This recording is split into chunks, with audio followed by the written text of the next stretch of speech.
परम प्रेममय परम दयाल श्री ठाकुर अनुकूल चंद्र श्रीचरण मोर प्रणाम। परम आराध्या जगज्जननी बड़मा श्रीचरण मोर प्रणाम। परम पूज्यपाद बड़दा श्रीचरण मोर प्रणाम। पूज्यपाद आचार्य देव श्रीचरण मोर प्रणाम। मोर यही वीडियो देखुथिबा अगणित इष्टप्राण गुरु भाई गुरु माँ मानू मोर अंतरु सदापूर्वक जय गुरु। मोर यही चैनल मु समस्त को श्रद्धार सह स्वागत जनाऊँगी। आसतु शुणिबा आजिर प्रसंगटी। 15 जुलाई 1962 जड़े दादा आसी कातर भावे पार्लर रे श्री ठाकुर को कहले, ठाकुर मोर हाई ब्लड प्रेशर हो जाइछि, जहाँ फल मु बहुत कष्ट पाउछि। आपण जदि मते किछि औषध कहि दियंती ताहले भल हुअंता। किछि क्षण चुप रही दयाल कहले, हिड़ीमिचा सागर रस क्षीर सह खाइले प्रेशर कमी जाए, नियमित खाइकी देख। कथा मने पड़े श्री मणिलाल चक्रवर्ती कथा प्रसंग रे श्री ठाकुर को कहले, रक्तचाप रे तेंतुलीर मंजीर किंतु असंभव गुण। ननीमा खूब उपकार पाइछि। श्री ठाकुर हाउजर मैन दाक माँ को हठात जिज्ञासा करिले, माँ आपण महू खाती तो? आपण यही बयस रे नियमित महू खाइबा भल, सेथिरे आयु वृद्धि हुए। जड़े दादा आसी श्री ठाकुर को कहले, मु खूब कोष्ठकाठिन्य भोग करुचे। श्री ठाकुर तांको कहले, भूसी सकाळ बेला 4 चामच उपर बेला 4 चामच यही भाବରେ खाई देखिपार। टिके रही श्री ठाकुर कहले, नियमित भूसी खाइले अनेक किछि वर्ज्य वस्तु शरीररू निष्कासन हो जाए, सहजरे वार्धक्य आसिबाकू दिए नाही। थालकुड़ी मध्य शरीर विधान को बेस शक्त करी तोले। सुरबाला माँ श्री श्री बड़ माँ पाखकू बड़ी नहीं आसी ठिया हेले। श्री ठाकुर कहले, बड़ी मध्यरे राशि और चिनाबादाम बटा देई हुए ना। सुरबाला माँ, सेपरी हबनी कौन पई? श्री ठाकुर कहले, करी देखिले हुए, एथिरे स्वाद मध्य जेपरी हब पुष्टिकर मध्य सेपरी हब। राशि बा चिनाबादाम कौनसीर मध्य दाम मध्य बेसी नुहे। निरामिष जो माने खाती सेमानंक पक्षरे एई दुईटा जिनिस नाना भावरे खाइबा खूब भल।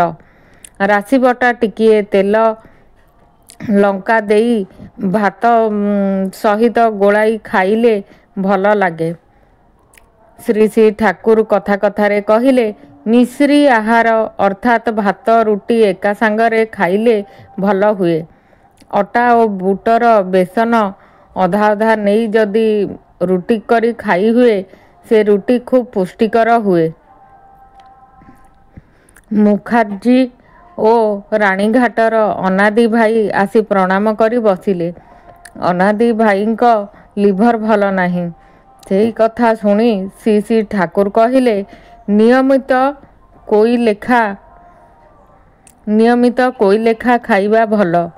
सिझा झोल सुखिला जो भावरे ही खाओ, सेथिरे ही उपकार हुए। मोर मने हुए कलरा पत्र किंबा थालकुड़ी पत्र देई सुखिलारे खाइले भल हुए। कटु पिता कषा खटा मिठा